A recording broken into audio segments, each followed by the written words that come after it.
head to Charleston tomorrow. As of right now, I don't have any changes in our roster. It's a really good field. When we looked at it, we thought it was a field that there was pretty much any team could beat us, but we could beat any team. Right now, the field is undefeated with Temple having not played, you know, we've been kind of pointing towards the tournament a little bit, all the way back from our trip to Italy, knowing that we're going to get tested early, and these teams are going to be much better than Norfolk State was. Indiana State is out of the Missouri Valley Conference. That's the same conference that has produced Wichita State for all those years. And obviously, historically, that's where Larry Bird played. They beat Indiana by 21 at Indiana to open their season.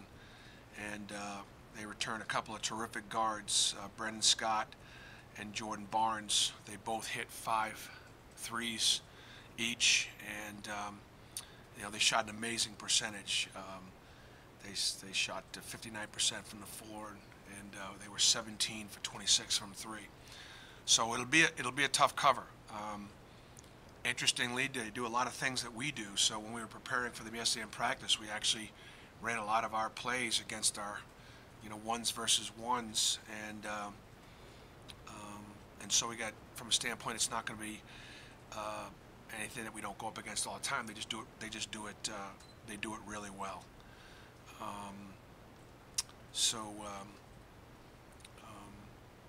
If we're able to, get that one, then we'll play the winner of Temple and Old Dominion.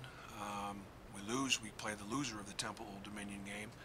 And Jeff Jones, the coach at Old Dominion, been around a long time. Actually, both these coaches have been around a long time. Just terrific history for both programs.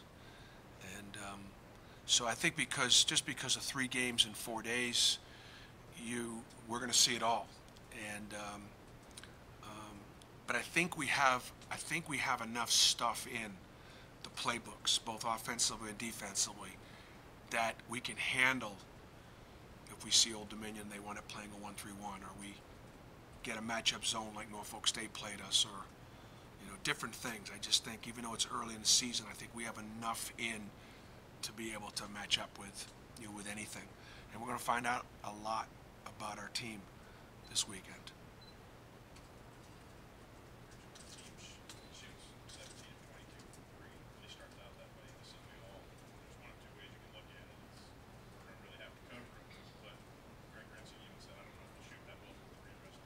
Right. So there's the fear factor, but also knowing that was probably not a representation of it. It's interesting. Scott is a lot like Bryce, and Barnes is a lot like Jared. They're both really dangerous off it. You've seen Jared go off. I mean, you've seen Jared get hot and pull from 3 at great distance, and his quickness, and Scott. I'm not sure if he was a leading returning scorer in the Valley or whatever. I mean, he was an all-conference player. He's just a tough cover, very powerful, explosive body, much like Bryce. So, yeah, they're dangerous from that standpoint. They've got a pick and pop 4-man that is a tough matchup, and they've got a couple of centers that are big in the butt and strong and physical players. So they just do a good job. I think the thing about when you're playing, like Indiana State has already played Illinois in a close scrimmage. They've played Purdue in one of those extra charity exhibition games, and they played Indiana. So they've already played 3, Big Ten teams. So going up against us won't be. It's not like they're going to be stepping up in class.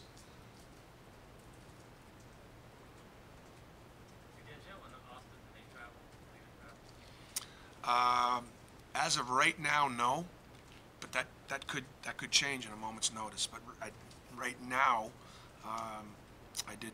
They're not on the traveling squad, but that could change. So if they're not playing, they're not traveling. That's correct.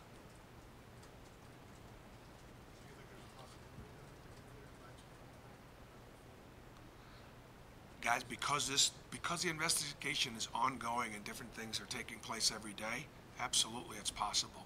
But I have no information as to whether that's more or less likely. Just so I start off saying, right now this is our roster, right now this is our travel squad, and that could change. We leave tomorrow morning. Chris, is there a time that is there a time in your mind where you'd like to have finality on your own status? Because when you just lost 2 members of your sports, when planning for this is already difficult enough. All right, come back from this, it's Sunday, afternoon, Monday. How do you begin to plan ahead when every day is literally a day? How can you continue to operate at a day at a time mentality indefinitely? Right.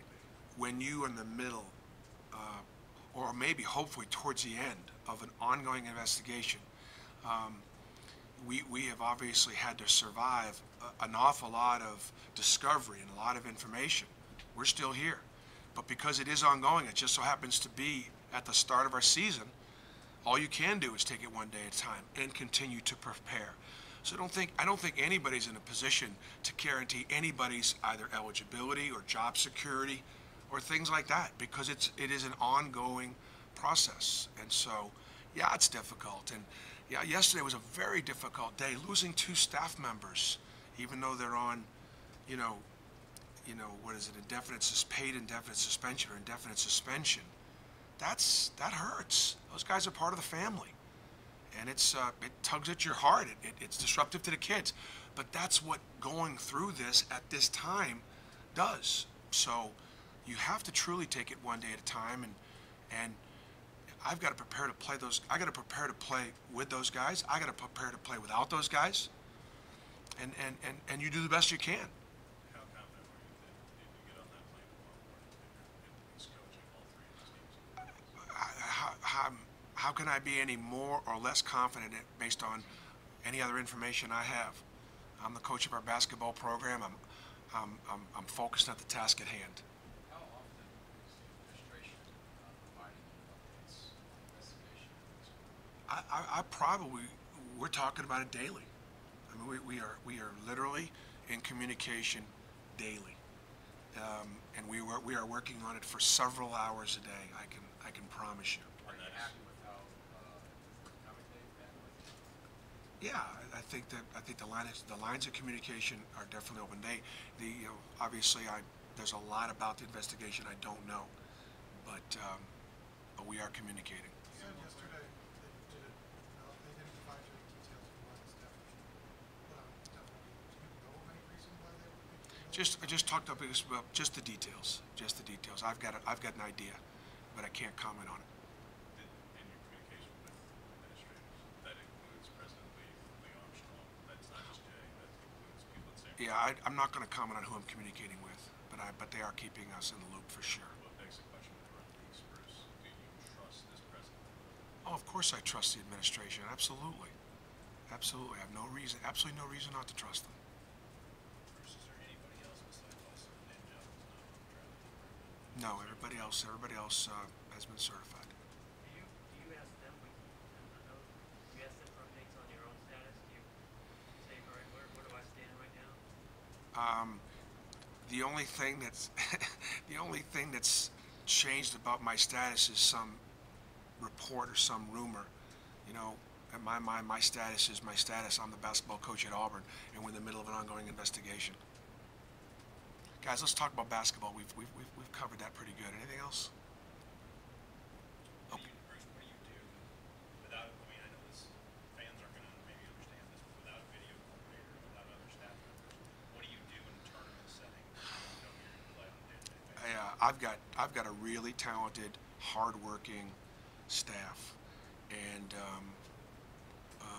so, we all definitely get involved in a lot of areas. So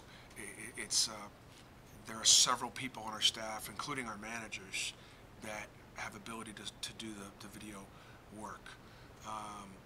Our coaches are having to double up on some scouting responsibilities.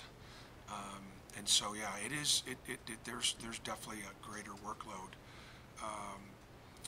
But that's the position we find ourselves in. But we'll be okay. We'll be prepared.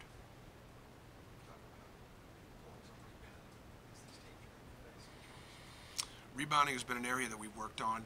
And we talked about a couple things. We talked about defense, we talked about transition defense, we talked about rebounding and free throw shooting. Those were 4 primary areas that we felt like we had to improve on in order to be successful. And I think that we have had the right focus in those areas. But we got to rebound as a team. You know, we don't have right now we don't have a dominant 10 rebound a game night. 10 rebound a night game, night player. So we got to do it by committee. I think our guards are doing a better job of perimeter checkouts and not letting guards run to the boards. You know, Mustafa's going to have a matchup. Both he and Malik will have a matchup at the 3 spot of a guy that averages 6 or 7 rebounds a game coming from the perimeter. So they're going to do a good job with that. But rebounding is one way to be able to end possessions. And I thought we rebounded the ball pretty well against Norfolk State. They were spread out. Indiana State will put a little bit more pressure on us rebounding the ball, but it's definitely been a focus.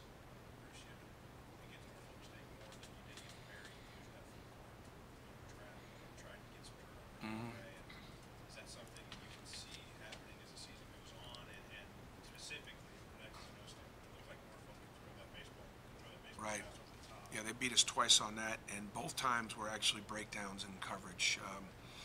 And so, but you know, it's risk reward, and for us, you know, we extend over 94 feet. We do play 9, 10 guys. We want to wear people down, and you know, it won't be a big factor in the first night against Indiana State, but maybe it'll be a factor in the second game or the third game.